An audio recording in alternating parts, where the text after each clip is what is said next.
নমস্কার, কেমন আছেন সবাই? রায়াস লাইফস্টাইলের আরও একটি ব্লগে আপনাদের স্বাগত। আজকে হচ্ছে শনিবার আর এখন বাজে সকাল 9:30। আমরা একটু বেরিয়েছিলাম বাজারের দিকে। তো কালকে জানেন তো সারা রাত বৃষ্টি হয়েছে। ঠিক 10টা সাড়ে 10টা নাগাদ ঝমঝমিয়ে বৃষ্টি নেমেছে।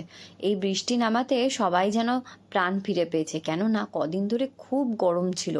আমরা বাইরে বেরোতেই পারছিলাম না, এত বাইরে বেরোচ্ছিলাম আর পুরো ঘেমে যাচ্ছিলাম। জোরহাটের ওয়েদারে না হিউমিডিটিটা প্রচুর, আর এখানে গাছের পাতা তো একদম নড়ে না। এদিকে আমাদের ক্যাম্পাসে প্রচুর গাছ, শুধু আমাদের ক্যাম্পাসে কেন বলবো, জোরহাটে প্রচুর সবুজ দেখতে পাবেন, কিন্তু গাছের পাতা একদমই নড়ে না, যার জন্য আবহাওয়াটা একটু ঠান্ডাও হয় না। বাড়ি পৌঁছে দেখি এত বড় একটা গাড়ি আমাদের ঠিক বিল্ডিংয়ের সামনে দাঁড়িয়ে আছে। প্রথমে তো ভাবলাম বোধহয় জল ফল এসছে, মানে জল দিয়ে কিছু পরিষ্কার টরিষ্কার হবে সেই জন্য। পরে বুঝলাম নর্দমা পরিষ্কার করার জন্য এসছে। তা ভালো, এই সময় নর্দমাটা পরিষ্কার থাকলে তাহলে জলটাও জমবে না আর মশাটাও হবে না, আর মশা না হলে তো ডেঙ্গু ম্যালেরিয়াটাও হবে না। এরা কিন্তু এখানে পরিষ্কার রাখার চেষ্টা করে, মানে চারিদিকটা ঘাস থাকে, বন জঙ্গল হয়ে থাকে, তো ওরা কিন্তু পরিষ্কার করে, কিন্তু এত বৃষ্টি হয় না, খুব তাড়াতাড়ি ঘাস গাছ বলুন সব বেড়ে যায়। তো আজকে এই যে দেখছেন, এটা মালাই, জানেন তো, দুধ থেকে মা সর তুলে রেখেছে, তো এটা দিয়ে একটু ঘি বানাবে। আসলে কি বলুন তো, জোরহাটে আসার পর থেকে না ঘি কেনা হয়েছে একবার দুবার, আমরা তো কলকাতা থেকে ঘি আনতে পারিনি।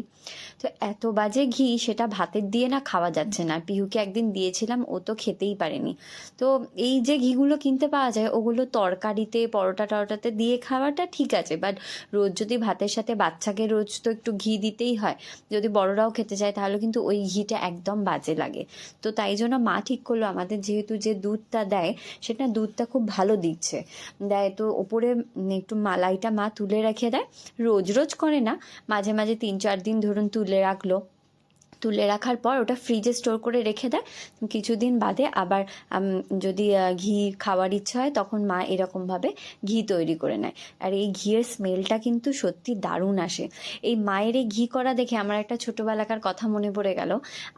আমি যখন ক্লাস 9-10-এ পড়ি, আমার মাও এরকমভাবে ঘি বানাতো, আর বড় শিশি করে মা ঘি বানাতো। আর মা বলতো যে ওই যে সরটা যেটা ভাজা ভাজা একটু পুড়ে পুড়ে যায় না, আর একটু বেশ কড়মড়ে হয়ে যায়, সেইগুলো দিয়ে মা আর ভাই বোনেরা মিলে একসাথে মুড়ি দিয়ে জমিয়ে খেত।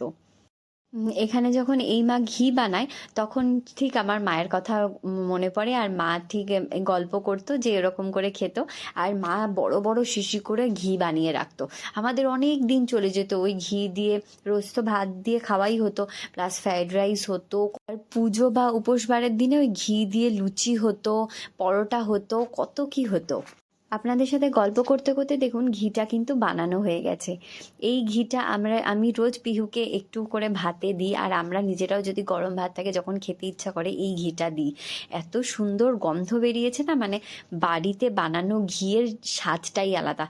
এখন থেকে তো ভাবছি বাড়িতেই ঘি বানিয়ে খাবো, বেকার বা বাইরে থেকে কিনতেই যাব না। আর এই ঘিটা যদি পিহুকে ভাত দিয়ে দিই না, তাহলে ও আর কোনো ঝামেলা করে না, ঠিক সোনামুখ করে খেয়ে নেয়। হয়ে গেল আমাদের ঘি। এই ঘিটা মোটামুটি আমাদের 1 সপ্তাহ চলে যাবে। এখন বাটিটা গরম, তো তাই জন্য আমি ওইভাবে ধরেছি। ভিডিওটা কেমন লাগলো আমাকে অবশ্যই কমেন্ট করে জানাবেন, আর প্লিজ চ্যানেলটাকে সাবস্ক্রাইব করবেন। অনেকেই দেখছি আমার ভিডিও দেখছেন, কিন্তু অনেকে সাবস্ক্রাইব করছেন না, সো প্লিজ চ্যানেলটাকে সাবস্ক্রাইব করবেন। আর আমার ডেসক্রিপশন বক্সে ফেসবুক পেজের লিঙ্কটাও দেওয়া থাকে, ওখানেও কিন্তু আমি অনেক কিছুই ভিডিও শেয়ার করি। প্লিজ ওই ফেসবুক পেজটাকেও প্লিজ আপনারা ফলো করবেন।